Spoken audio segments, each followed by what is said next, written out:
99% जो जनरल परीक्षाएं होती हैं, पहले विद्यार्थी साल भर पढ़ता है, फिर परीक्षा में प्रश्न पूछे। लेकिन जब आईएएस और आईपीएस की एग्जाम हो तो कुछ नहीं पढ़ाया जाता, कुछ नहीं पढ़ाया जाता, कुछ भी पूछ सकता है।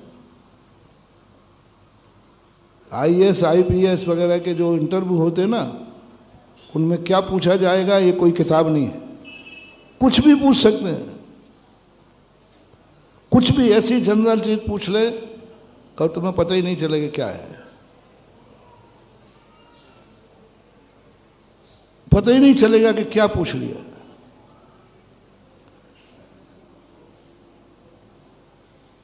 ऐसा ही गुरु महाराज, साधु संत, जिनवाणी मां तुम्हें बिना पढ़ाए पूछ रही है। एकाएक बताओ, आकस्मिक तुमने जन्म लिया है, ये तो पक्का हो गया, क्यों लिया?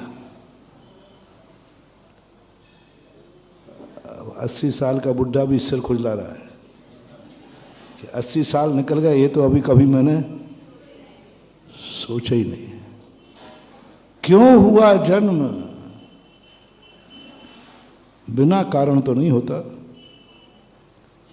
बिना अभिप्राय के तो कुछ ना कुछ तो। चलो जन्म हो गया, मनुष्य क्यों बने हो? क्यों बने मनुष्य? और जैन कुल में ही क्यों जन्मे? कभी प्रश्न उठा? जन्म जाते कहीं भी, सारा संसार पड़ा है, कभी प्रश्न नहीं उठा जैन कुल में क्यों जन्मा हूं मैं? और प्रश्न उठाता हूं, कभी प्रश्न आया कि मेरा जन्म संग्रामपुर में क्यों हुआ? क्यों हुआ? क्यों हुआ ये बताओ। गुबरा में हो सकता था? नहीं हो सकता था? और कहीं भी हो सकता था? क्यों भाटियों, क्यों हुआ? कभी प्रश्न ही नहीं आया। बस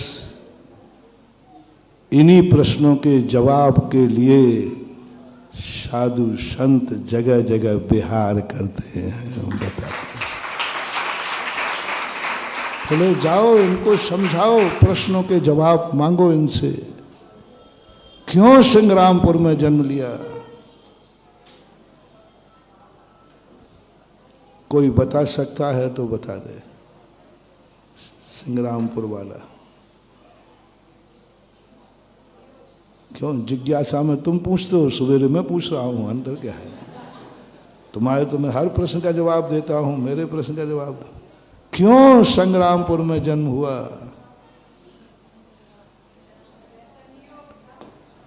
बहुत बड़ी बात है। आज तुम सोच रहे हो, सोच लेते। यदि संग्रामपुर में जन्म इसलिए हुआ, गोबरा में इसलिए नहीं हुआ कि एक महाराज मझोली से चलेगा, वो गोबरा नहीं रुकेगा। मेरी किस्मत में संग्रामपुर लिखा है।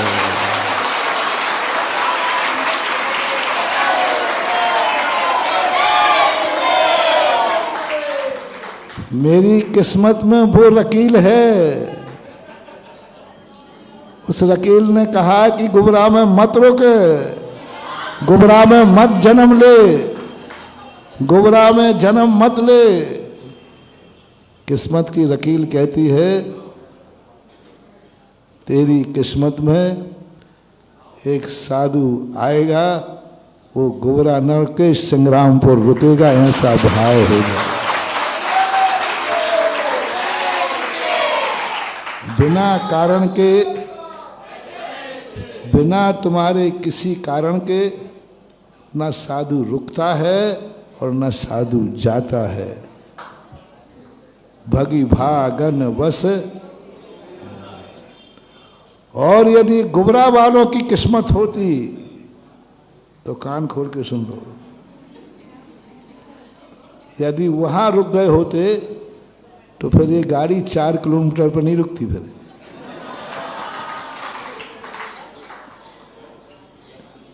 पता नहीं क्या हो जाता। ऐसा एहसास करो, किसी भी चीज को, जो भी तुम्हारे लिए खुशी का दिन आए, आनंद का दिन आए, आनंद उछले और कुछ ऐसा लगे कि आज मैं भाग्यशाली हूं, तो थोड़ा अतीत की तरफ ध्यान जाओ कि मेरा जैन कुल में जन्म क्यों हुआ।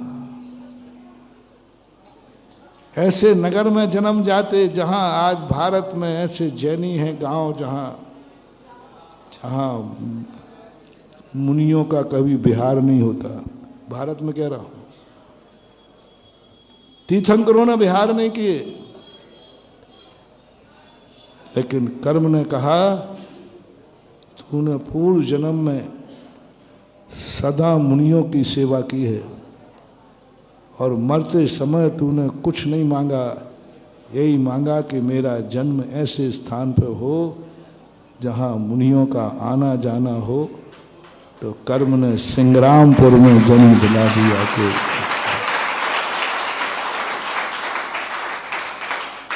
बिना कारण के, और थोड़ी से अंदर होते। अभी और देख लो, अभी लोग बड़े मंदिर के दर्शन करने ही कह रहे थे, और पुण्य का उदय। साधु 20 किलोमीटर चल लेता है, लेकिन सड़क छोड़ के आधा किलोमीटर चलाने में साधु को भारी हो जाता है, बहुत भारी हो जाता है।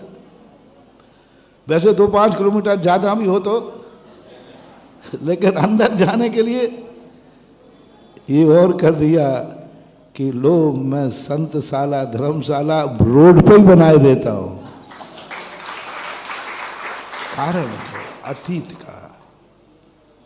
तो सम्यक दृष्टि वर्तमान की समस्याओं के समाधान में ही जिंदगी नहीं निकालता। समस्याओं के समाधान में बहुत कम टाइम देता है, बहुत कम, वो भी मजबूरी में देता है, बहुत कम समय देता है। क्योंकि वो जानता है कि जिंदगी की समस्याएं, इससे ना मेरा अतीत से कोई संबंध है और ना मेरा कोई भविष्य से कोई संबंध है। ये तो तात्कालिक समस्या आई, समाधान। कल तुमने रोटी खाई थी